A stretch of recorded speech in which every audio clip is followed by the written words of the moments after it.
Элчин сайд маань яг Tez брендийг амсаж үзээд Чех улсын амт чанар бүх зүйл амтагдж байна, мэдрэгдэж байна гэдгийг өөрийн амаар хэлнэ гэдэг бол энэ брендийн чанар ямар баталгаатай вэ гэдгийг харуулж байгаа. За, Чех улсаас Монгол улс суугаа онц бөгөөд бүгэн ирэхэд элчин сайд Tez брендтэй уулзалт хийсэн байна. Тэгээд юуны тухай ярьсныг хамтдаа. Байж байгаа.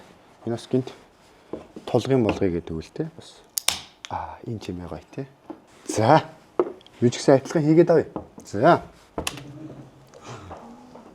За, комон. Комон гэж юу гэж ээж комон гээгүү л гүдэ.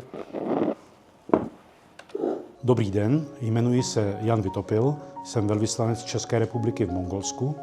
Jsem rád, že v Ulaanbaataru je teď k dispozici toto české pivo.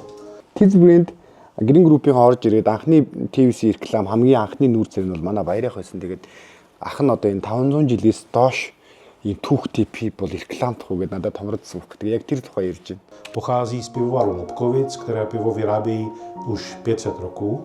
A jak víte, tak Чех улс бол угаасаа нөгөө пивэрээ алдартай хүн болгон мэднэ. takzvané plzeňské pivo pochází právě od nás. Та бүхэн мэдж байгаа хаа мэдээд байгаа байхгүй. Мэдээд байгаа байхгүй. Z České republiky a stal se vůbec nejslavnějším typem piv. Одоо Чехээс гаралтай маш олон брэндүүд байгаа. Тэрнээс хамгийн алдартай нь Tez гинэ. Тэрийг за common гэдэг байгаа байхгүй. Con гэдэг юм болов. Чехээр л яриад байгаа шүү. OK, takže na zdraví. Элчин сайд маань яг Tez брендийг амсаж үзээд Чех улсын амт чанар бүх зүйл амтагдж байна, мэдрэгдэж байна гэдгийг өөрийн амаар хэлнэ гэдэг бол энэ брендийн чанар ямар баталгаатай вэ гэдгийг харуулж байгаа. Тэгээд эрүүл мэндийн төлөө